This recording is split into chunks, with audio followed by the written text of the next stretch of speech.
Hello, Mr. Garza. So this is my analysis portion of the composition assignment. You didn't ask for it, but if you're interested, here it is. Um, in the beginning, I knew I wanted to start off with a ascending fourth, descending five sequence, and so I I did that, but for the very beginning, I didn't want to start off with it at the very beginning. So I started off with a 1 4 to a 3, and then started the sequence with a 1 4.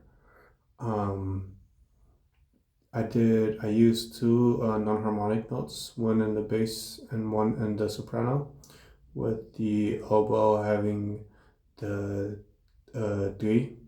Um, I really like the sound of the fifth and the non-harmonics, which would probably make it a non-harmonic chord. I don't know. I need more music theory, but it sounded nice, so I kept it in there. um, and then once I got to measure 5, I wanted to kind of recreate that feeling of ascending 4 5. Um, and so I used the arpeggiation and the soprano line for a regular, what's it called? Just oh my goodness, a standard 4 5 6 chord progression, I think it's called. Yeah, chord progression. And so I did that, and that was very easy, but it kind of sounded boring.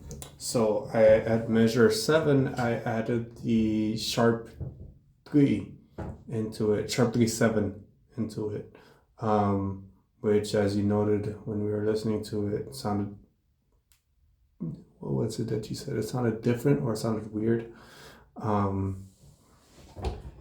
Yeah, it sounded weird because it's a 7, and it's in third inversion, and it's the sharp third, and it's in major, right? So all the different um, things that are different, right? And so I did that, and I liked how it sounded. I really liked how I created tension, as that's what I wanted, and so I wanted that tension, and I resolved it to a 5 and then to a 1. Um, I mean, not 1, a 6, right? So that went on to that. And so then I moved on to a modulation of the 5 to the 5. And so that was actually pretty standard. For the soprano lines, I did the triplets. I tried to get them so that the soprano was a non-harmonic tone above each chord. So, like in the very beginning, it's a 1 of 5, right? And I wanted the soprano. No, it's 4 or 5, right? And I wanted the soprano um, to kind of be one step above the chord, or just like one, what are they called? Diatonic step above the chord. It ended up not working out, so it didn't sound right. So I didn't keep it in there, but it was interesting to listen to it, and I did keep some of them. And so that's what I was thinking with the soprano line, and then standard stuff with the bass and the at the third beat of every measure, I did the little lick, or whatever it's called, with the clarinet, because I thought it would sound cool to go on to the next um, chord. So after that, I remodulated back to, or I went back to the original key by the using what was that? A 5/5 to a 5/1, and then that one I went back to the 5 and went to the 1 again, right? The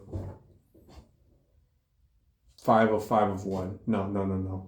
1/5. Right. Right. That would be the 5/5 of 1, then the 5/1. Yeah, okay.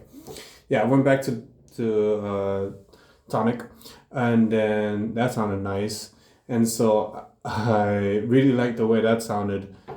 So I went through the sequences that we went to, and I found the what's it called, the descending fifth sequence, and so I decided to continue with that to end off my piece, and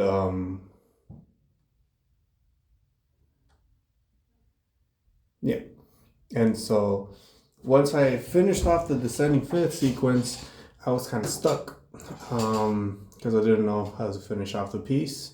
So I went back to standard music theory and 1/4/5 with a little bit of prolongation on the 4.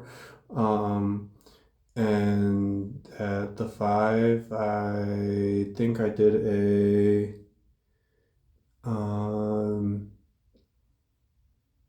major 6, a major 2, and 5 for the second to last measure. And yeah, and then I ended up with a 1, major 1. So to kind of symbolize the rainbow, I guess, that's coming after the rainy week. So yeah, hope you enjoyed. I really put a lot of work into this piece. I really liked it. Yeah, it was fun. Thank you.